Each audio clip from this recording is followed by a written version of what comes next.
السلام علیکم۔ کہانی ٹائم میں ناظرین کو خوش آمدید کہتے ہیں۔ کہانی سننے سے پہلے ہمارے چینل کو سبسکرائب کریں اور ساتھ لگے گھنٹی کے بٹن کو بھی دبا دیں تاکہ ہر نئی کہانی کا آپ کو پتہ لگ سکے۔ شکریہ۔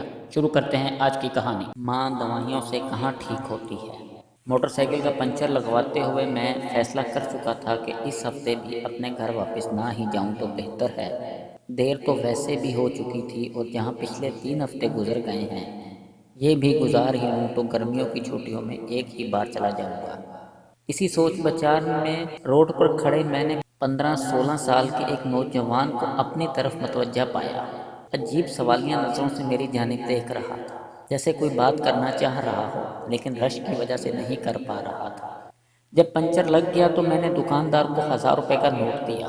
اس نے 100 روپے کاٹ کر باقی مجھے واپس کر دیے۔ میں موٹر سائیکل پر سوار ہو کر جو ہی واپس شہر کی طرف مڑنے لگا تو وہ لڑکا جلدی سے میرے پاس آ کر کہنے لگا، بھائی جان میں گھر سے مزدوری کرنے آیا تھا، آج دہاڑی نہیں لگی، آپ مجھے واپسی کا کرایہ 100 روپے دے دیں گے؟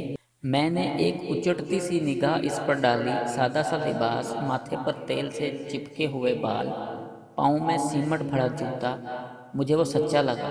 میں نے 100 روپے نکال کر اس کے ہاتھ پر رکھ دیے۔ وہ شکریہ ادا کر کے چلنے لگا تو نہ جانے میرے دل میں کیا خیال آیا۔ میں نے کہا، سنو تمہاری دہاڑی کتنی ملتی ہے؟ اس کے جواب دینے سے پہلے ہی میں نے باقی کے 800 روپے بھی اس کی طرف بڑھا دیے۔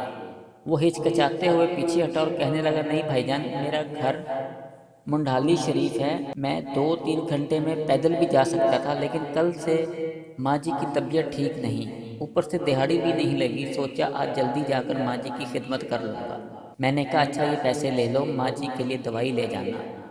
وہ کہنے لگا، دوائی تو میں کل ہی لے گیا تھا، آج میں سارا دن ماں جی کے پاس رہوں گا تو وہ خود ہی ٹھیک ہو جائیں گی۔ مائیں دوائیں سے کہاں ٹھیک ہوتی ہیں بابو جی؟ میں نے حیران ہو کر پوچھا، تمہارا نام کیا ہے؟ اتنے میں اس کی بس بھی آ گئی تھی۔ وہ بس کی چھت پر لپک کر چڑھ گیا اور میری طرف مسکراتے ہوئے زور سے بولا، گلو۔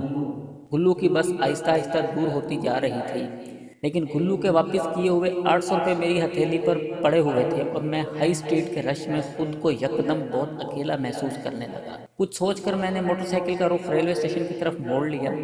موٹر سائیکل کو اسٹینڈ پر کھڑا کر کے ٹوکن لیا اور ٹکٹ گھر سے 700 روپے میں ساہیوال کا ٹکٹ لے کر گاڑی کے انتظار میں بینچ پر بیٹھ گیا۔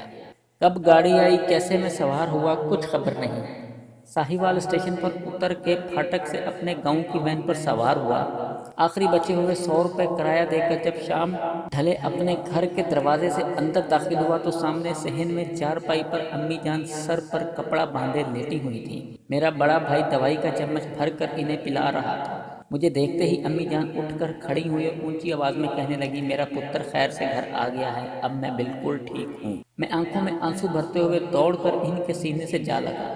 بس کے گیٹ میں کھڑے گلو کا مسکراتا ہوا چہرہ یکدم میری آنکھوں کے سامنے آ گیا اور میں سمجھ گیا کہ اس نے مجھے 800 روپے واپس کیوں کیے تھے۔ والدین کی جان اپنے بچوں میں ہوتی ہے، اس بات کا خیال رکھا کریں۔ والدین کا کوئی نعم البدل نہیں۔ اگر آپ انہیں کچھ نہیں دے سکتے تو خیر ہے، لیکن انہیں اپنی زندگی میں سے وہ قیمتی وقت ضرور دیں جن سے انہیں احساس ہو کہ وہ آپ کے لیے انتہائی اہم ہیں۔